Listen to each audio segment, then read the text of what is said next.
सुप्रभात प्यारे बच्चों। आज हम लोग कक्षा 4 के पाठ 4 अनोखा उपाय पाठ पढ़ रहे हैं। यह एक जापानी लोक कथा पर आधारित है, जिसमें एक निकोतो नामक व्यक्ति ने अपनी फसल जलाकर पूरे गांव के व्यक्तियों की जान बचाई थी। इस कहानी में यह है कि एक बार सुनामी लहर आने वाली थी, तो निकोतो रोज सुबह सूर्य को प्रणाम करता था। देखा था लहर आ रही है, तो उन्होंने गांव वालों को बुलाया, चाहा था गांव वाले सुन नहीं पाए, तो वो धान की अपनी फसल को आग लगा दिया, जिससे गांव वाले सोचे कि निकोतो किसी आफत में पड़ गया है, उसको बचाने के लिए चले। वो बोला कि सभी बच्चों को और औरतों को भी लेते आइएगा। सब आ गए। उसको पहाड़ी पर सबको कर दिया और सुनामी लहर आई, गांव को बस्तियां थी वो ख़त्म हो गई। इस तरह उसने अपने फसल जलाकर एक अनोखा उपाय किया, जो बहुत ही सराहनीय है। ऐसे लोगों को इस समाज में बहुत ही मान और सम्मान मिलता है। तो देखते हैं। जापान अपने द्वीपों का देश है। जापान अनेक द्वीपों का देश है। उसमें से एक द्वीप है हासु। इसमें से एक द्वीप क्या है? हासु। नीचे समुद्र में घिरा हुआ, समुद्र तट पर घोंघे शंख बिखरे रहते हैं। चमकीली रेत पर खेलने में बड़ा आनंद आता है।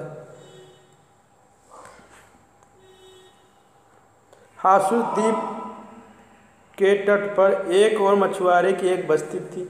वे लोग सुबह होते ही जाल लेकर समुद्र में चले जाते और शाम को बहुत सारी मछलियां पकड़ के ही लौटते। यही उनका व्यवसाय था। मछुआरे की बस्ती के पास ही एक छोटी पहाड़ी थी। पहाड़ी पर एक किसान निकोतो रहता था। उसका व्यवसाय था खेती। मछुआरे की बस्ती के पास एक छोटी पहाड़ी थी। पहाड़ी पर एक किसान निकोतो रहता था। उसका व्यवसाय था खेती।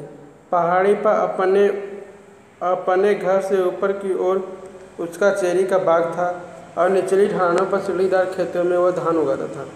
पहाड़ी पर वे उसे मछुआरे की बस्ती और उसके सामने का नीला सागर दिखाई पड़ता था। एक दिन की बात है, चेरी पकने लगी। निकोतो ने सोचा, आज भोर में ही मैं चेरी तोड़ने चला जाऊंगा। सुबह उठकर समुद्र के ऊपर उगता सूरज देखना उसकी आदत थी। मन ही मन सूरज को प्रणाम करा और काम पर जाने उसे अच्छा लगता था। आज जब उसने पहाड़ी से समुद्र की ओर देखा तो उसकी आंखें फटी रह गई। दूर क्षितिज पर बड़ी ऊंची ऊंची लहरें तट की ओर बढ़ती दिखाई देती। नीचे तट पर बसी मछुआरे की बस्ती ने किसी इस बात की खबर ही नहीं थी। सुबह जब वह काम पर जाने लगा तो सूर्य को प्रणाम करने लगा। देखा कि उधर बड़ी से बड़ी लहरें आ रही है और वो गांव को ख़त्म कर देंगी, तो वे समुद्र में उतरने की तैयारी में थी। निकोतो जानता था कि ये सुनामी ही लहरें हैं। थोड़ी देर में जब वो तट के टकराएंगी तो सब कुछ तहस नहस कर देंगी। उसने पहाड़ी की मछुआरों को आवाज़ दी, पर आवाज़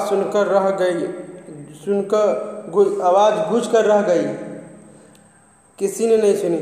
निकोतो सोच में पड़ गया। समय कम है, मछुआरे की ओर कैसे बचाए। वह तुरंत अपने खेतों में उतरा। धान पककर पीले हो गए थे। उसने खेत में एक सिरे से धान की फसल में आग लगा दी और जोर जोर से चलने लगा। धुआं और लपटें देखकर था निकोतो को चिल्लाहट सुनकर लोगों को ध्यान उस ओर आया। यह सोचकर कि निकोतो दादा संकट में है, वे सब पहाड़ी की ओर भागे निकोतो को बचाने के लिए। उसने अपनी पकी हुई धान की फसल में आग लगाकर गांव वालों को बुलाने लगा। गांव वाले से बोला कि बच्चे और औरतों को भी लेते आना। सभी लोग लेकर आ गए पहाड़ी पर। तो निकोतो को बचाने के लिए सब लोग आ गए। निकोतो काफ़ी नीचे उतर आया और गांव के ठीक ऊपर की टेकड़ी पर खड़ा होकर जोर से चिल्लाने लगा, बच्चों को भी लेते आओ, उसके साथ लाओ, सबको साथ लाओ। अब उसकी आवाज़ सुनाई पड़ ही रही थी। मुखिया बोला, निकोतो शायद यह ठीक कह रहा है कि हमें लौटने में देर हुई तो बच्चे भूखे रह जाएंगे। औरतों ने बच्चों को भी संभाल लिए और सभी आ गए निकोतो की सहायता करने।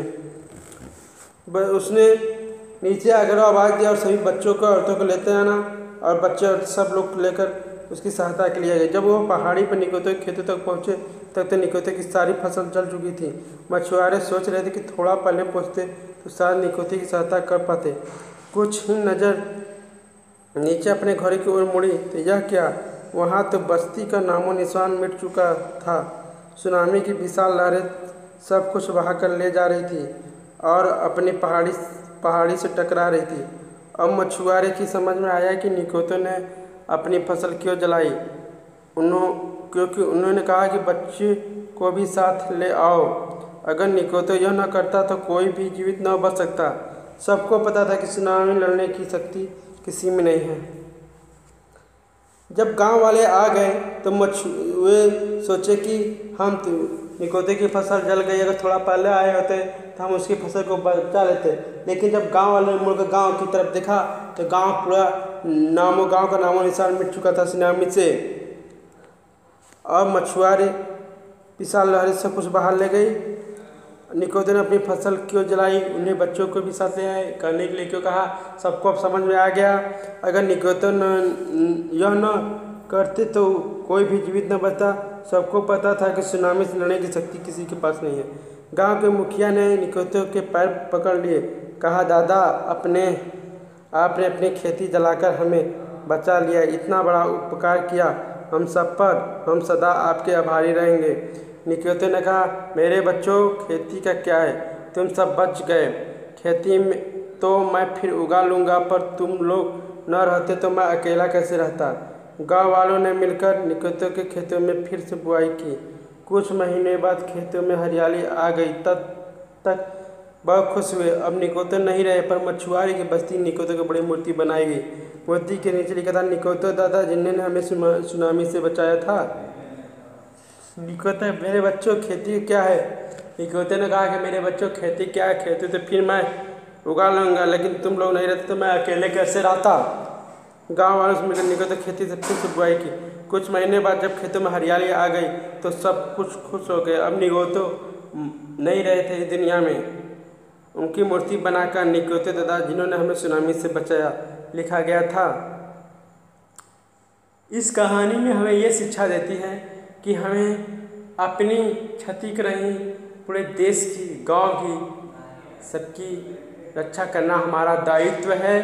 इसलिए हमें हमेशा अपने दायित्व को संघर्षपूर्ण तरीके से निभाना चाहिए और पूरी जिम्मेदारी के साथ। सारे बच्चों, इस कहानी से हमें शिक्षा मिलती है कि हमें सदा दूसरों की मदद के लिए तत्पर रहना चाहिए।